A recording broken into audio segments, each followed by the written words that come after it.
Prijevare putem spam, odnosno phishing mailova.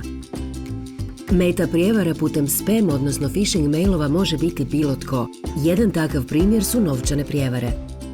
Klijenti nam se često javljaju s informacijom kako su putem e-maila informirani da imaju pravo na novac, dragulje, zlato, dionice, veliko nasljedstvo ili im je inozemna banka odobrila kredit po povoljnim uvjetima, a da prethodno moraju platiti određeni iznos sredstava kako bi se to i ostvarilo.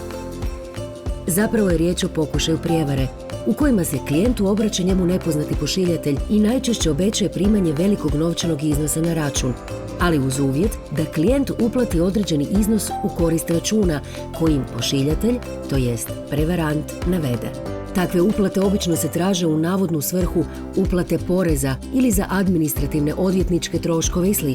No, po izvršenoj uplati na račun prevaranta, obećana sredstva nikad ne budu doznačena na račun klijenta. Što možete poduzeti da vam se to ne dogodi? Ne uplaćujte sredstva prema naputku iz takvih e-mail poruka. Provjerite navode u e-mail poruci. Obično su takve e-mail poruke pune gramatičkih pogrešaka, jer prevarant formira tekst na hrvatskom jeziku uz pomoć alata za prevođenje, kao što je Google Translate. Ako vam e-mail izgleda sumnjivo, izbrišite ga. Nemojte kliknuti na poveznice i ne otvarajte privitke ukoliko ih ima. Ako niste sigurni u autentičnost, neovisno provjerite identitet kontakta.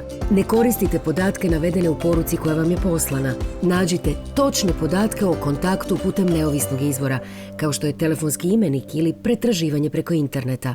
Ne odgovarajte na takve e-mail poruke i ne šaljite svoje osobne podatke ili podatke o računu. Instalirajte antivirusno rješenje. Redovito radite sigurnosne kopije. Redovito primjenjujte sigurnosne zakrpe.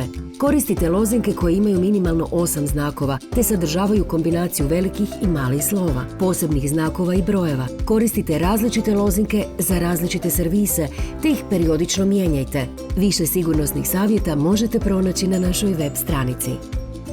Ukoliko ipak klijent bude žrtva prijevare, odmah slučaj prijaviti banci kako bi prijevara bila evidentirana u najkraćem roku. Odmah slučaj prijaviti nadležnim organima MUP-a i drugima. Promijeniti lozinke, pokrenuti antivirusni sken i ukloniti malware ako postoji. Primijeniti sigurnosne zakrpe ako postoje.